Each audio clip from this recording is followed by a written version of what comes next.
close your eyes and picture the endless blue of the Aegean Sea. The waves rise and fall with a steady rhythm, like the breath of the earth itself.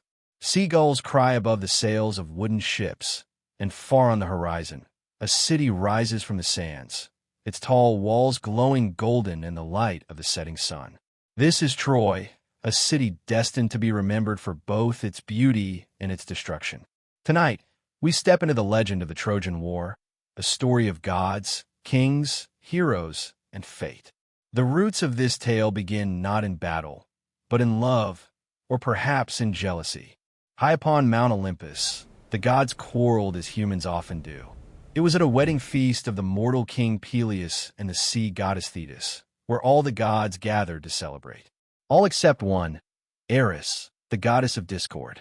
Angered by her exclusion, she tossed a golden apple among the guests, inscribed with 3 words, "For the fairest." 3 goddesses claimed the apple: Hera, queen of the gods; Athena, goddess of wisdom; and Aphrodite, goddess of love. Unable to decide among themselves, they turned to a mortal prince, Paris of Troy. Imagine the weight of such a choice. 3 powerful goddesses, each offering him gifts beyond measure. Hera promised power, Athena promised wisdom and victory, and Aphrodite, she promised him the love of the most beautiful woman in the world. Paris, captivated by the vision of beauty, chose Aphrodite. And thus, destiny was sealed. For the woman Aphrodite promised was Helen, queen of Sparta, wife of King Menelaus. Her beauty was said to be so radiant that poets compared her face to the dawn itself.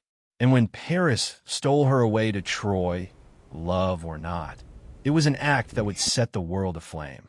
Menelaus called upon the kings of Greece, reminding them of their oath to defend Helen's honor. And so, the greatest army ever assembled set sail for Troy. Imagine the sight: 1,000 black ships cutting across the sea, their sails full of wind, warriors armed with bronze and determination. Among them were names that would echo through eternity: Agamemnon, the proud commander; Odysseus, clever and cunning; Ajax, strong as a mountain; and Achilles, swift and nearly invincible. When the Greeks arrived at the shores of Troy, the air was filled with the sound of shields clashing, war cries rising, and the pounding of drums. But Troy was not weak. Behind its towering walls stood Hector, prince of Troy, noble and brave, a warrior who fought not for glory, but for his people and his family. For years, the war raged on. Battles were fought, heroes rose and fell, and the gods themselves took sides. Athena guided Greek spears, Aphrodite shielded Paris, and Zeus watched his fate played out on the fields below. Imagine the chaos of those battles, the clash of bronze against bronze, the dust rising under the feet of charging soldiers, the cries of men echoing across the plain. But war is never endless glory. It is weariness, waiting, and longing. In the camps of the Greeks, fires burned late into the night. Warriors told stories of their homes, of wives and children left behind. They sharpened their swords by firelight, their eyes heavy with exhaustion, wondering if the war would ever end. In Troy, families peered from the walls, hoping their sons and husbands would return, praying to the gods for mercy. Amidst the fighting, moments of humanity shone. Hector, before facing Achilles, took his young son in his arms, speaking softly to him and his wife Andromache. He knew his fate, but his courage lay not in avoiding it, but in facing it with love and honor. Imagine that moment: the prince of Troy, helmet in hand, kissing his child, knowing he may not return, yet walking proudly to meet his destiny. And then came the duel: Achilles, blazing with wrath, and Hector, calm and resolute. Their clash shook the very ground. Spears shattered, swords rang, and at last Hector fell. Achilles, consumed by rage for the death of his friend Patroclus, dragged Hector's body across the dust. Yet even in anger, fate moved forward, for legends are not written in victories alone, but in the hearts that endure them. The war would not end with battles alone. It would end with cunning, with patience, and with a plan that seemed as impossible as it was brilliant. A wooden horse, tall as the gates of Troy, filled not with gifts but with soldiers hidden in its belly. But that part of the story is still to come. As the night deepens, picture the walls of Troy under moonlight, silent and proud. The fires of the Greek camp flicker on the shore, the sound of the waves mingling with the sighs of weary men. The war is not yet over. The story is not yet finished. And as you drift further into rest, the gates of Troy stand tall before you, waiting for what comes next.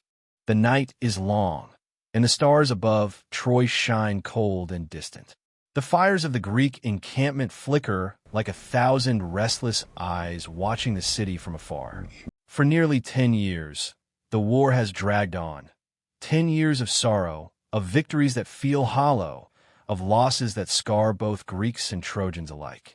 The Greeks grow weary. Their armor is dented, their sails torn from endless voyages between home and battlefield. The Trojans, too, suffer within their golden walls. For every feast hall has empty chairs. Every market carries whispers of sons who will never return. And yet, both sides cling to the belief that fate has not yet spoken its final word.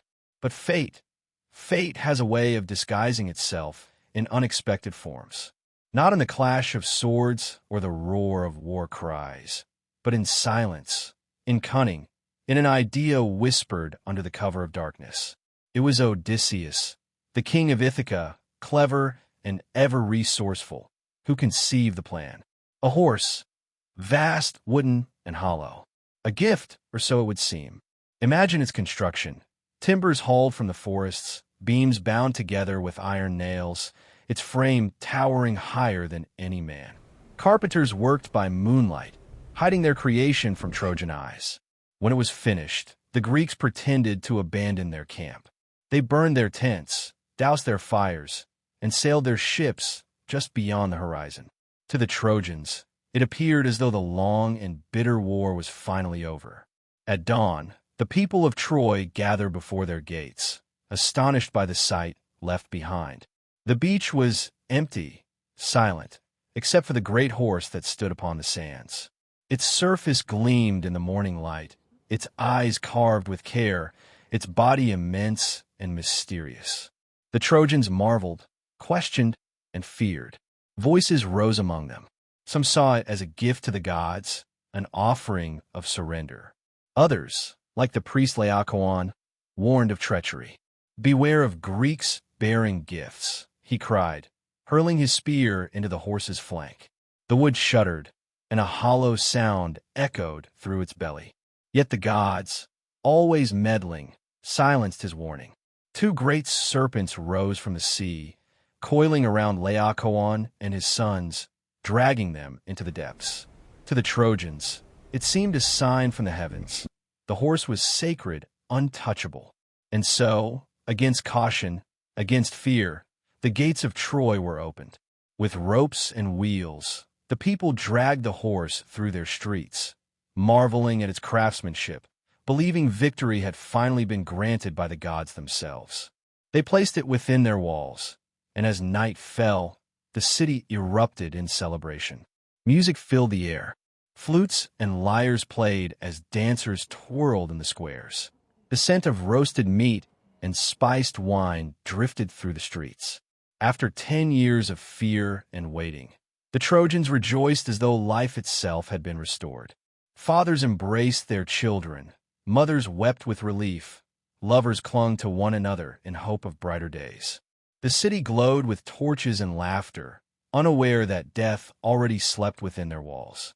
For inside the horse, hidden in the shadows, Greek warriors held their breath. Their armor clinked softly, their hands tightened on their spears. Among them was Odysseus, silent and patient, waiting for the signal. Hours passed. Outside, the noise of celebration faded into the heavy stillness of sleep. One by one, the torches burned low. The streets emptied. The gates stood unguarded. And then, movement. A hatch in the belly of the horse creaked open. One by one, the Greeks dropped to the ground, their eyes gleaming in the moonlight. Quietly, swiftly, they spread through the streets.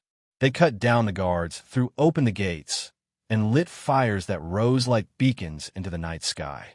From beyond the horizon, the Greek ships returned, their sails dark against the stars. The army poured ashore once more, flooding into the helpless city. The fall of Troy was swift and merciless. Houses burned, temples collapsed, and the cries of its people echoed through the smoke. Priam, the old king of Troy, met his fate upon the steps of his palace, struck down before the gods he had prayed to for so long. Cassandra, cursed with visions none would believe, screamed as her prophecies came true at last. Aeneas, carrying his father on his back and leading his young son by the hand, fled into the darkness, his path destined to shape future empires. And Helen, the cause of it all, whether victim or temptress, was led back to the Greek ships under the shadow of the burning city. Paris, her lover, had already fallen by the arrow of Philoctetes, and her beauty, though eternal, could not undo the rivers of blood that had been spilled. Troy, once proud and golden, was no more. Its towers crumbled, its songs silenced, its glory buried beneath ash. Yet its memory lived on, told and retold, painted in words by poets, carved in marble by sculptors, carried across centuries into the world you know today. And as you listen now, resting with eyes closed, the echoes of that story drift gently around you. The clash of warriors, the whispers of gods, the flicker of firelight upon ancient stones. The war is long ended, yet the legend endures, reminding us of both the power and the fragility of human ambition. Before you drift deeper into sleep, I invite you to pause for a moment. Crescent Moon, Thought Balloon, leave a comment below. If you stood before the wooden horse, would you have trusted it or destroyed it? And if you'd like more journeys through history's greatest legends, don't forget to tap the subscribe button. Your support helps bring these timeless stories back to life. Now, let the final embers of Troy's fires fade in your mind. Feel the calm of the night return, the sea washing gently against the shore, the stars watching silently from above. The story is over. The city sleeps forever, and so can you.